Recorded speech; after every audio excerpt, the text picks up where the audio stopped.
Just when India's economy was beginning to recover from the aftermath of the first COVID wave, the second monster surge hit. And how? Almost 98% of the country is currently in various shades of lockdown, putting India's growth in peril. The virus is threatening to infect the economy once again. But will the impact this time be more or less severe? Here's our lead story tonight.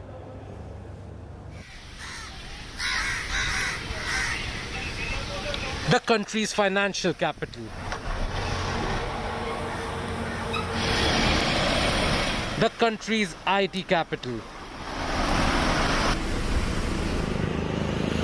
The country's very own Detroit. The country's national capital. No Big Bang announcement like March last year. But 98% of India is under some sort of a lockdown, localized or state-wise. This is to fight the second and a more devastating surge. The pandemic's toll on the economic health is quite visible. Consumer sentiment has taken a huge hit after the devastating second wave. Retail shops are shut, though large factories are still working following COVID protocol and transportation between states is going on. But in a country like India, where 60% of the GDP runs on consumer sentiment, the economy will be hurt regardless. Worrying signs have emerged in the formal sector. The Centre for Monitoring Indian Economy has placed the country's unemployment rate at a 4-month high, with more than 7 million jobs lost last month. Of them, more than 3.5 million were salaried employees. A secular decline in salaried jobs. Between January 21 and April 21, nearly 9 million salaried jobs were lost. So that's really big. And in April, we saw 3.84 million salaried jobs getting lost. So that's the secular decline I worry about. With tighter virus restrictions in place again, various rating agencies have downgraded India's growth from previous projections. Prospects of recovery aren't as bullish as they were a couple of months ago. It's going to be fairly tough times for us this year because overall consumption is going to be retarded, primarily on account of limited growth in jobs, limited growth in income, and to top it all, more expenditure on health and healthcare, which means there's less money left for discretionary spending. So I think this all fits into this picture of saying that growth is going to be lower at around 9.2%. Of course, there's always a downward bias because today we are trying to hypothesize as to how the virus would pan out, how the lockdowns would work out. The back office of the world's financial industry, for instance, is battling a ferocious rise in the number of cases. Soaring cases in Bengaluru have impacted work-from-home operations of several global companies. Many employees are either reporting sick or attending to family emergencies. Unlike the first wave, the second has penetrated the villages deeply. Earlier this month, an SBI research reported that the share of rural districts in new cases has increased to 48.5% in May as compared to 36.8% 2 months ago. This time, I think the cases are increasing in rural India, and they can disrupt rural activity, which is now about 50% of India's GDP. Takes place comes from the rural part of India. So I think that needs to be monitored very carefully. For now, though, the restrictions don't threaten to derail the economy completely. They are instead expected to help break the chain of transmission. But full immunity to humans and the national economy perhaps depends on how this period is used to inoculate the population. Bureau Report, India Today. How badly will this COVID wave impact India's economic prospects? How much time will it take between the end of the wave and the recovery process to kick into motion? And have we followed the right economic strategy to try and minimize economic damage? To talk about these very important questions, I'm joined on this broadcast first by Niranjan Hiranandani, founder and managing director of the Hiranandani Group in Mumbai. I have Ila Patnaik, professor at the National Institute of Public Finance and Policy, one of our best-known economists. Nilesh Shah joins us, Managing Director and Chief Executive Officer at Kotak Mutual Fund. For a contrarian perspective, I have Professor Arun Kumar, well-known economist, and Shankar Iyer, who's an author, has been a member of the India Today Group, and a leading economist in his own right. I want to go across to Niranjan Hiranandani first, because there are some similarities and yet many differences between the first COVID lockdown and what we are seeing across the country at this moment. Can you at the outset give us your view on how badly will India's economic prospects be hit because of the second COVID wave in comparison with the first wave? Niranjan Hiranandani. I think, first of all, Rahul, the shockwaves which have hit the country is unimaginable. Hence, consumer sentiment is really, really depressed. The positive sign is that the lockdown at this point of time is a little less severe. For example, construction work can continue. Some of the operations where the factories are open in situ, those activities are definitely continuing. However, the issues in terms of health is really horrendous. I couldn't have dreamt in my entire life that such a situation could ever happen in a country like India, least of all in cities like Delhi or Bangalore or Goa or whatever. I think this is something which we are not able to grope with, and I think that's a setback which is going to be huge. So coming to your answer, Rahul, I think the difference which has taken place over here is a mental setback which is far more severe than it has been in the earlier times. And the kind of problem that we see in our hospitals is far more severe, that the severity of the disease in many aspects of it has been quite high in the younger age group. And what has carried me, that if the vaccines don't come fast enough, the third wave is going to help and hit the children. This is something which I cannot understand how we could not have worked on it. A lot of this was flagged off and done. But I think on the economic side, so to say, we maybe have certain sectors which are good and will continue to do. Steel is doing fantastic. The prices are too high. Cement is doing very well. The prices have gone up. All these things, some sectors are definitely doing well. But there is so much unemployment, and there are sectors like travel, tourism, hospitality, the small MSE workers and workforce. I think the government will have to come up with a kind of a package which they did last time, or a little more than what they did last time. So we'll build on some of what you're saying. I want to go across to Professor Ila Patnaik. Dr. Patnaik, can you give us your sense of how India's growth projections for the first quarter of this year are going to be hit? How badly impacted is our economy because of the second wave?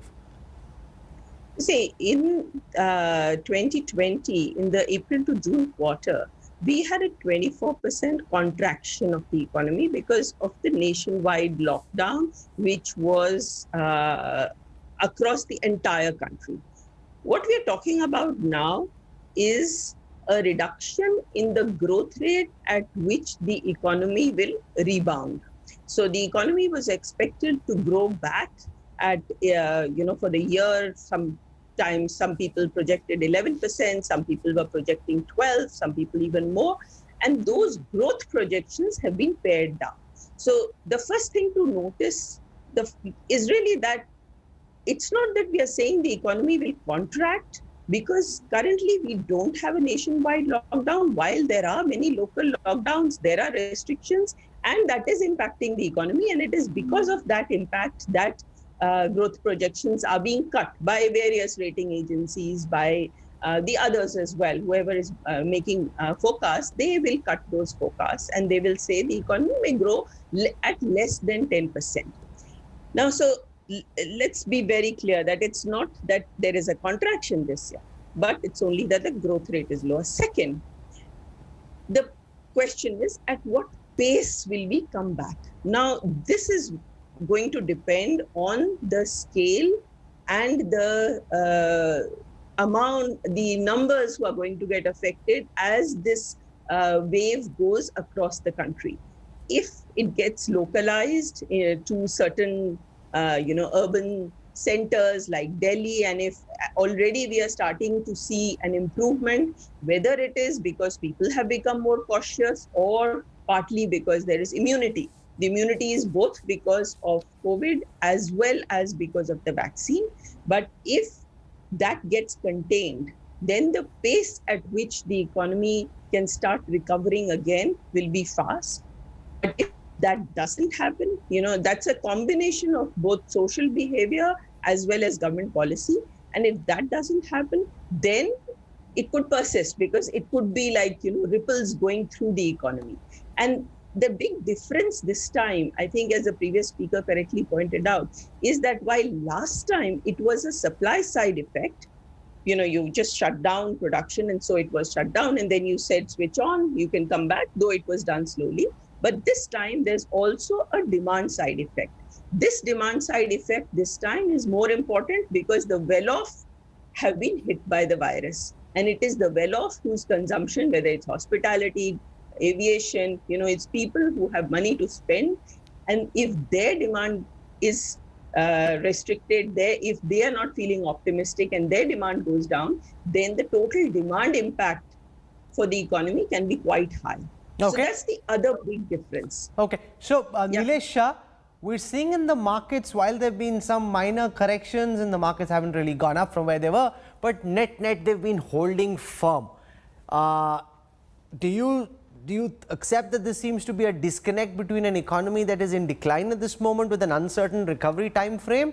Or do you believe that the markets are really looking ahead and are optimistic that soon the second wave will end and the pent-up demand will lead to the economy bouncing back faster than people think right now? Rahul, in my opinion, there will be long shadow of second wave on Indian economy. This time, active load cases are far more than first wave. It is widespread in rural India. In the first wave, it was more an urban phenomena. And consumer sentiment has been hit hard as number of cases have been higher. And finally, MSME sector, which had become vulnerable during first wave, is again taking the brunt of second wave. Now, at this point of time, markets are discounting that with vaccination, we will be able to contain COVID-19. With COVID-appropriate behavior, we will be able to contain impacts of COVID-19. We will be able to kind of do regional and rotational lockdown and avoid national lockdown to reduce the impact of second wave on economic activities. There is no disconnect between market and economy. Markets are taking 15-20-year view where a 3-4 months disruption does not matter much. However, what is discounted by the market in terms of containment of COVID does not materialize, then there will be always a correction in market. You use the term long shadow. Have you attached a time frame to how long you think this shadow will be? So from the time caseloads become manageable and these lockdown restrictions end, what is your projection, Nilesh, about how long the shadow of the second surge will be? A lot will depend upon what steps are taken to reduce the impact of these long shadows. So for example, in rural India, can we provide Manrega kind of solution? Can we support rural economy? Monsoon, which is expected to be good, does that become really good? Then these long shadows can be contained. The consumer sentiment, it has been impacted because we are all witnessing COVID-19 in our near and dear ones. Now, if we are able to quickly contain it like in Mumbai, then certainly the long shadow will be shorter. But if it takes time to contain, we will have to take steps to revive consumer sentiment. So a lot will depend upon what steps are taken to reduce the long shadows. Okay. Shankar Iyer, your sense of how badly impacted the Indian economy will be? We're seeing already from Nomura to JP Morgan, Standard & Poor's, Crystal, Moody's, all of them reduce India's growth prospects for this year by at least 1%, in some cases 2+. How long do you, in your estimate, is the shadow going to be, and how much do you see the second wave drag down India's growth prospects? Well, Rahul, the first thing to recognize is that the hope and the optics of the V-shaped recovery is now at the intersection of the virus and vaccination. We were supposed to clear 300 million people by the end of July. We are at 170, 180 million now. And we have all the issues enveloping, wrapping the vaccination process. The economy is sort of on oxygen. The informal sector is probably in the ICU, and the MSMEs are, depending on where they are, who they are competing with, are experiencing mild symptoms to some of them are probably on the ventilator. The issue that we face now is that in the last wave, the rural economy stood by and provided some sort of buffer. This time that has been hit. The second, more important, which all the other panelists have also highlighted, is that consumer sentiment has been hit really hard. This has come into your living room. The 6 degrees of separation that we saw in the previous wave has gone. So consumer sentiment is going to be affected.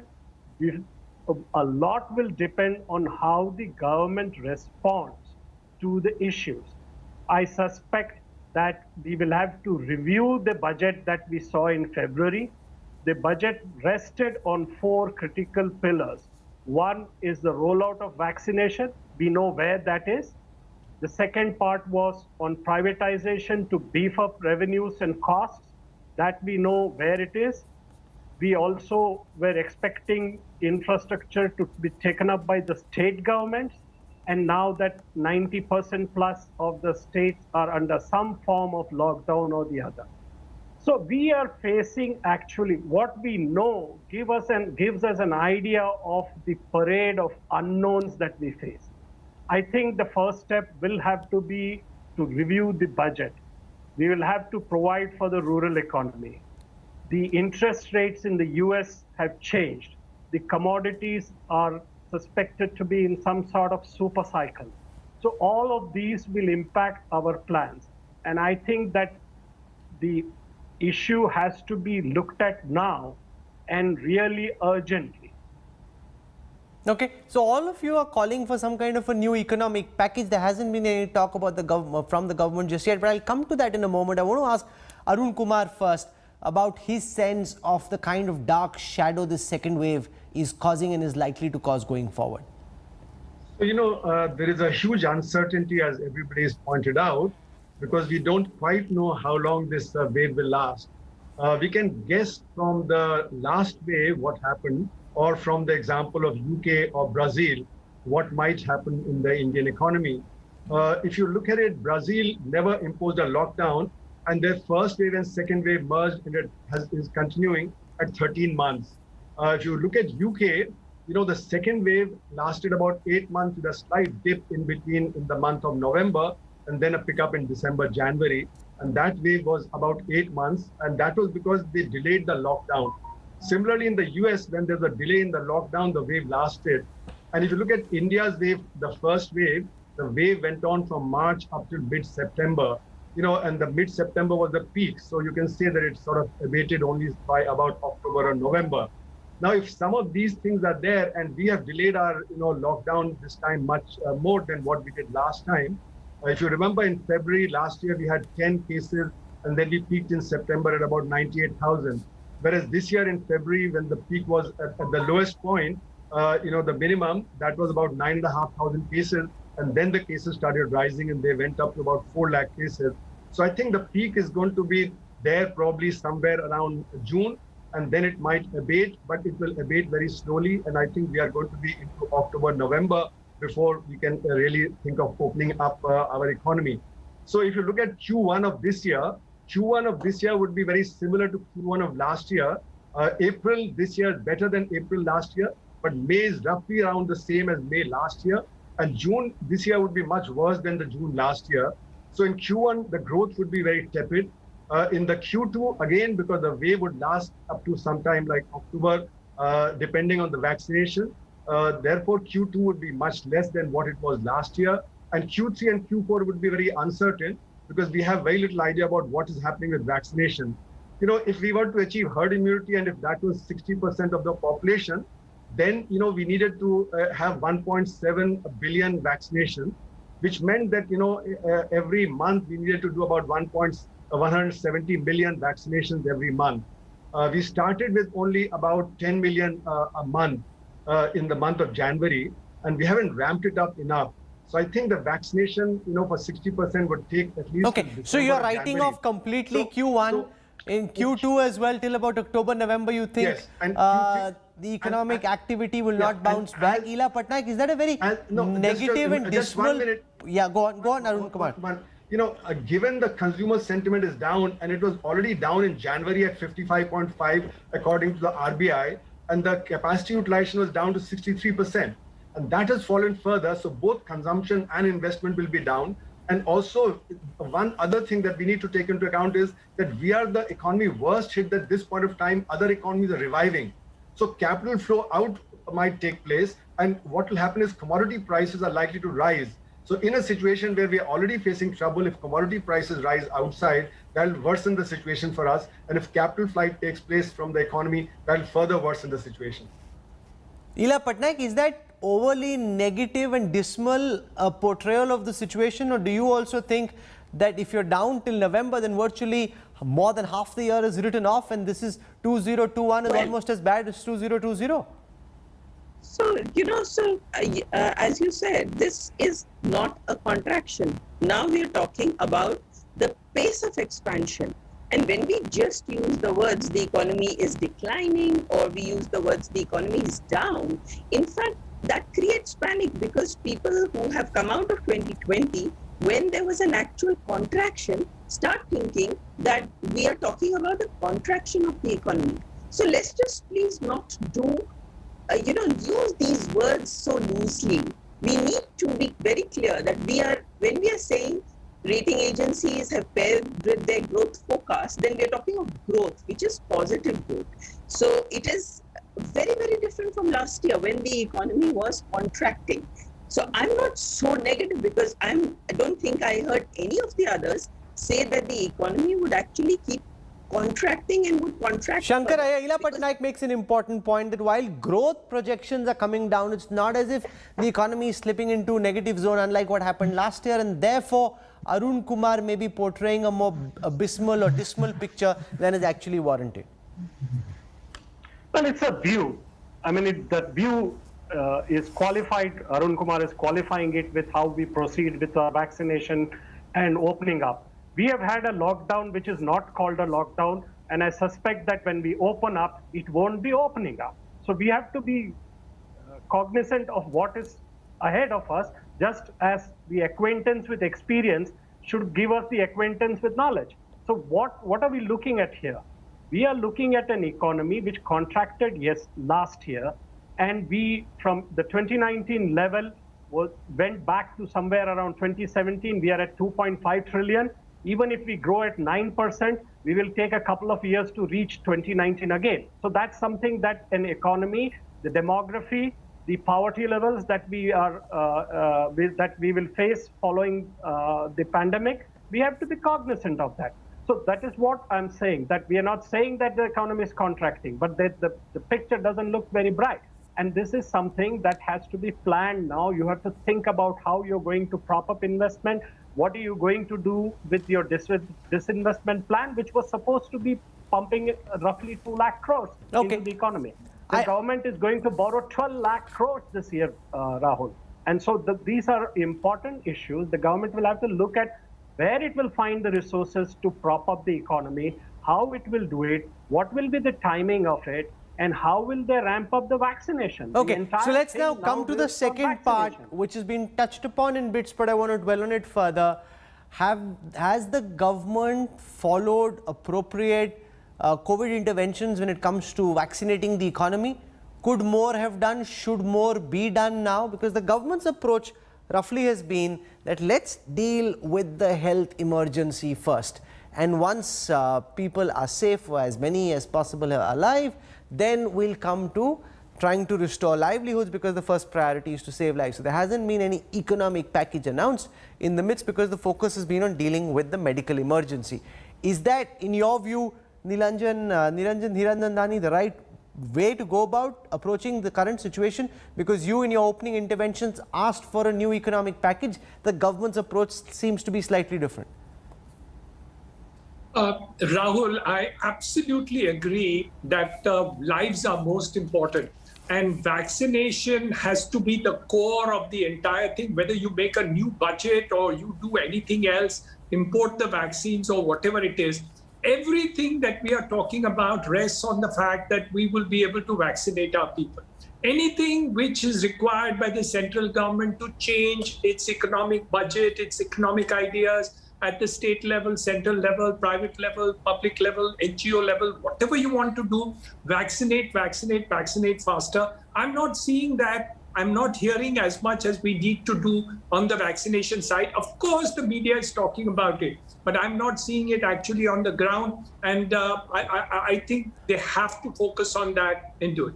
The second part of it, how can you keep the idea of economics away from it? So many people have become unemployed in this country at this point of it. So many sectors have been badly affected. Even if you have a 10% growth on the top of it, what about the people who are unemployed? We need the NAREDCO. We need the industries to be taken. You need the SMEs to be taken care of. All this needs to be done. Yes, if you have to do another budget to do it, I don't care. That's only a formality. What we know is that both the segments have to be done together. You can't say we won't look after the economy because you'll have enough people dying of starvation because they won't have money. They won't be able to have incomes. What are they going to do? So the government's government's view, right or wrong, is that nobody is dying of starvation and that a package should wait till the wheels of the economy come into motion. Nilesh Shah, in several capacities you advise the government as well. Do you agree with the current view at the finance ministry and at the highest levels in the government that let's focus on the medical emergency, or are you also of the view that some kind of an economic package needs to be handed out now because that is required for survival and sustenance? So there is already work done in terms of monetary stimulus by RBI. They have provided liquidity in the banking system. While American interest rates have gone up 3 times from the bottom, Indian interest rates have hardly moved. So they have managed rates pretty well.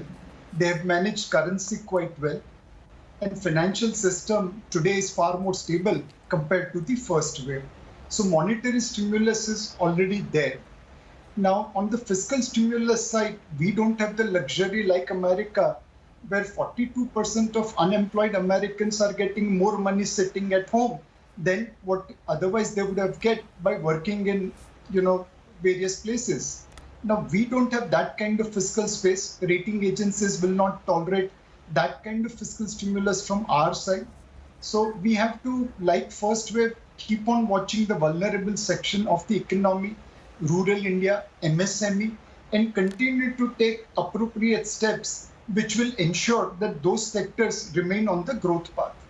If I have to look at top down, we need to focus on exports because global market, global world, GDP is recovering faster.